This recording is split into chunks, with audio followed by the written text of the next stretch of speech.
CAN féminine Cameroun 2016 doit la plante au décor. Son comité d'organisation du projet de viabilisation ne perd pas de vue la responsabilité qui est sienne de donner fière allure à la capitale économique avant le coup d'envoi du 19 novembre prochain. C'est tout pour le sommaire. Émettant depuis Douala, vous êtes sur CAN News 24, mesdames et messieurs, bienvenue au journal. L'Agence des normes et de la qualité a tenu à Douala une réunion d'information des organisations patronales sur le programme d'évaluation de la conformité des marchandises importées en République du Cameroun. La mise en œuvre dans les prochains jours de cette initiative a servi de prétexte à ces assises portées sur la présentation du PKE et de la nouvelle procédure de certification des produits relatifs. Les travaux étaient présidés par Charles Bouto-Angon, directeur général de la NOR. Reportage de Donald Agnozoa et Josué Ngonga. Au Cameroun, bien que l'activité de normalisation soit maîtrisée et opérationnelle, il est établi que certains produits importés ou fabriqués localement ne respectent pas les normes, même lorsqu'elles sont rendues d'application obligatoire. Et c'est donc pour renforcer la politique gouvernementale en matière de qualité dans le but de garantir la santé et la sécurité des consommateurs, de préserver l'environnement ainsi que de protéger l'industrie locale contre les produits et les matières importées de mauvaise qualité, que le décret primo-ministériel intervenu en juillet 2015 fixe les modalités de mise en œuvre du programme d'évaluation de la conformité avant embarquement des marchandises importées en République du Cameroun. L'imminence de la mise en œuvre de cette réforme justifie sur le terrain le déploiement de la NOR, l'Agence des normes et de la qualité, qui enchaîne les campagnes de sensibilisation sur la question. C'est le cas de cette réunion d'information sur le PKE initiée à l'intention des organisations patronales. La réunion de ce jour, comme je l'ai indiqué tout à l'heure, fait suite aux différentes réunions que nous avons tenues avec toutes les administrations sur ce programme. Il était important pour nous de rencontrer aussi les organisations patronales pour leur expliquer exactement de quoi il s'agit avant le début de la vaste campagne d'information et de sensibilisation qui va commencer dans les prochains jours avant le début effectif de ce programme qui a été arrêté pour le 31 août. Le top management de la NOR, qui préside les assises de Douala, va aussi situer le contexte de ces échanges portés sur la présentation du PKE et de la nouvelle procédure de certification des produits importés irrelatifs. L'évaluation de la conformité va désormais se faire dans les pays d'exportation à la charge des fournisseurs. Je dis bien à la charge des fournisseurs qui auront la lourde responsabilité de prouver que les marchandises qu'ils envoient dans notre pays sont de bonne qualité. Il faudrait le relever ici, les importateurs camerounais n'auront pas un seul sou à dépenser dans le cadre de cette opération. C'est les fournisseurs qui devront apporter la preuve que leurs marchandises sont de bonne qualité.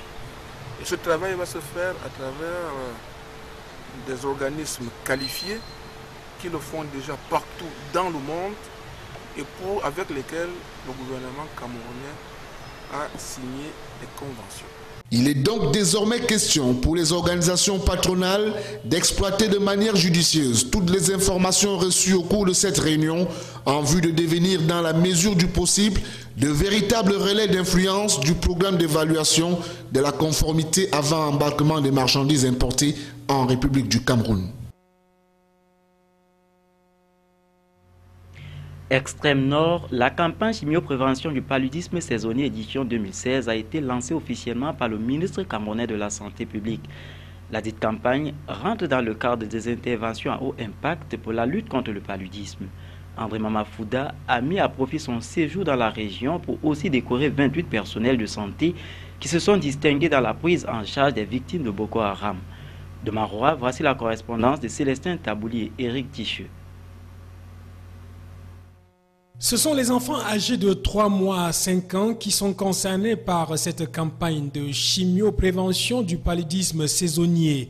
La campagne consiste à administrer des cycles de traitement mensuels d'une combinaison de médicaments antipaludins dans le but de maintenir des concentrations thérapeutiques de médicaments antipaludiques dans le sang pendant toute la période où le risque du paludisme est plus élevé. Selon le ministre de la santé publique, cette nouvelle approche est une manière de réduire la morbidité et la mortalité chez les enfants de 3 mois à 3 ans, couche vulnérable de la population. Après la grande campagne nationale de distribution des moustiquaires imprégnés d'insecticides, nous lançons aujourd'hui une campagne de chimioprévention sur les 3 prochains mois. À savoir que chaque mois, nous allons visiter les enfants de 3 à 59 mois, leur donner donc les médicaments qui vont les protéger, les renforcer leur organisme des piqûres de moustiques. Je voudrais donc remercier les autorités administratives et traditionnelles qui sont à nos côtés pour que les parents ouvrent leurs portes et qu'effectivement les mamans et les gardiens d'enfants puissent donner ces comprimés.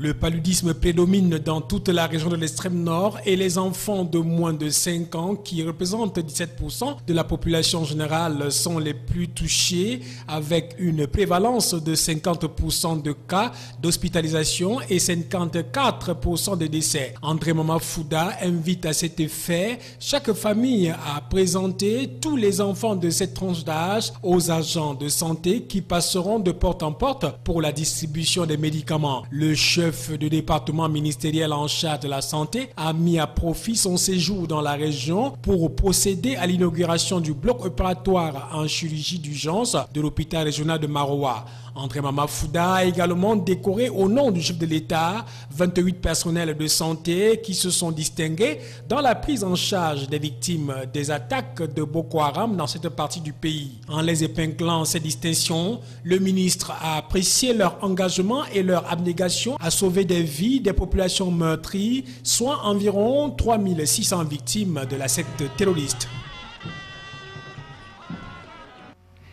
Toujours en santé, la salle de conférence de la délégation régionale du tourisme et des loisirs de la Damawa a abrité le 10 août dernier la cérémonie d'installation du nouveau directeur de l'hôpital régional de Ngaoundéré. Au cours de cet événement, présidé par le gouverneur de la région, il a été demandé aux nouveaux promus de travailler d'arrache-pied afin de répondre aux besoins des malades. Le point avec Justice Toto. Mouamadou a signé le nouveau directeur de l'hôpital régional de Ngaoundéré. Il a officiellement pris fonction ce mercredi au cours d'une cérémonie grandiose présidée par le gouverneur de la région, Kildati Boukar. Principale recommandation à l'endroit du promu du jour, la bonne gestion des ressources humaines et du matériel médical. C'est que la gestion d'une formation hospitalière est complexe. On ne peut pas, dès le début, dire voilà le chantier. Son Excellence le gouverneur de la région de la Damawa l'a dit. Et le travail a déjà commencé, ça fait quand même presque 90 jours que nous sommes là. Les 90 jours mythiques sont déjà déroulés dans de bonnes conditions. Je voudrais vous informer ici qu'un comité de gestion a été tenu. L'état d'élu a été présenté aux membres du comité de gestion, des résolutions ont été prises. La grille tarifaire a été revue à la hauteur de la poche des populations de la Damawa. On a recruté des commis chargés de suivi des recettes qui vont non seulement orienter les patients, établir leur degré de satisfaction, se renseigner sur leur degré de satisfaction, mais surtout sécuriser les recettes pour que nous ayons les moyens de pouvoir retenir le personnel, parce que le plus grand problème de notre hôpital régional, c'est que aussitôt affecté, le personnel sont répartis. Pourquoi? Parce qu'ils n'ont pas les moyens d'y rester.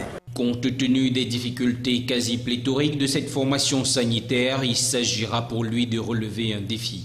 L'hôpital régional de Ngaoundéré fait face entre autres à plusieurs problèmes tels que le manque de spécialistes, des tracasseries dans la gestion des finances ainsi que le mauvais état de certains bâtiments. Mouamadou Assini doit également pallier le problème de la hausse du prix des certificats médicaux qui sont passés de 900 francs à 1800 francs CFA. Il faut noter que l'hôpital régional de Ngaoundéré a vu le jour en 1984 et est donc âgé de 32 ans. À l'étranger et en bref, les flammes ont été maîtrisées dans la région des Bouches-du-Rhône au nord de Marseille. Les pompiers procèdent en ce moment au nettoyage de ces points chauds. Il est à rappeler que ces violents incendies attisés par un fort Mistral ont détruit 3300 hectares de garrigues. La crainte portait notamment sur les sites industriels. On pouvait à 40 km des flammes apercevoir un épais nuage de fumée sous le ciel de Marseille. Préparatif de la CAN féminine 2016, le comité d'organisation du projet de viabilisation de la ville de Douala vient de poser les jalons de ses activités. Une réunion irrélative vient de se tenir à la communauté urbaine de Douala sous la houlette de son délégué, le docteur Friz Ntonen. De ces assises, on retiendra que la CAN féminine qui aura lieu du 19 novembre au 3 décembre 2016 impose une contrainte à la CUID de relooker la cité économique. La synthèse de cette rencontre avec Justice Totom. La CAN féminine 2016 approche à grand galop. La ville de Douala étant une zone de transit entre Yaoundé et Limbé, principale ville des compétitions, il est de bon ton que la ville de Douala soit plus accueillante. Et pour y parvenir, les chefs d'entreprise, les autorités, les médias et tout autre acteur aux côtés du délégué du gouvernement devraient apporter sa touche de contribution. Vous ne pouvez pas imaginer si une radio ou une télé participe à l'animation. Ça se chiffre. Ça, c'est votre participation à cette cagnotte. Si une entreprise manifeste sa citoyenneté pour que nous soyons en effervescence, c'est très différent des sponsors qui feraient au niveau du comité d'organisation de la CAN. Et déjà, un comité d'organisation du projet de viabilisation de la cité économique a été mis sur pied. Durant cette première concertation qui aura permis aux sous-commissions de présenter leurs projets, on retiendra les propositions de réaménagement des grands axes routiers, l'embellissement des grands espaces, la création des espaces d'attraction sans oublier l'aéroport international de Douala et bien d'autres. En outre, un site internet pour la cause est en cours de création pour permettre à tous les visiteurs de retrouver les bons plans et le suivi en temps réel des nouvelles de la CAN. Toujours dans le volet communication, les réseaux sociaux seront également utilisés pour la diffusion des informations. La CAN féminine 2016 sera non seulement une occasion pour valoriser les attraits touristiques de la ville de Douala, mais aussi pour lui donner une image positive. La prochaine réunion aura lieu entre le 24 et le 25 août 2016. Ligue de football professionnel, le Cameroun veut voir clair sur la destination des frais de licence censés contribuer à l'amélioration de l'assurance des joueurs professionnels. C'est l'un des points majeurs arrêtés au conseil d'administration extraordinaire tenu le 10 août à Yaoundé. D'autres points tels que la création des commissions ad hoc ont aussi été débattus. Le conseil a en outre maintenu dans l'ensemble le personnel actuel de la Ligue. Le point sur les 8 résolutions des assises de Yaoundé avec Michel Ateba. 4 autres commissions ad hoc ont vu le jour. Les stratégies, l'éthique et la déontologie, les passations des marchés et la commission des règlements de conflits. Autre grande décision, l'organisation des séances de formation, des arbitres mis à la disposition de la Ligue de football professionnel du Cameroun par la FECAFOOT. En d'autres mots, la Ligue va former les arbitres qui officient dans son championnat. Désormais, il y a aussi le protocole d'un accord entre la Ligue et la direction technique nationale pour la mise à niveau technique des clubs de Ligue 1 et Ligue 2. Mais la résolution phare est le 7e point. Le conseil d'administration recommande à la Ligue de football d'entrer en contact avec la FECAFOOT à l'effet de savoir la destination des faits de licence censés contribuer à l'amélioration de l'assurance des joueurs professionnels. En clair, la Ligue voudrait avoir sa quote-part qu'elle va reverser au club sur la forme de l'assurance en cas d'incident et d'accident. À titre illustratif, le récent cas d'accident des joueurs de la Dynamo de Douala, où la FECAFOOT n'a pas levé le petit doigt, et pourtant, dans les faits de licence revus à la hausse, l'assurance des joueurs est prise en compte. Voilà qui met un terme à ce journal, mesdames et messieurs. Restez fidèles à CAN News 24. Au revoir.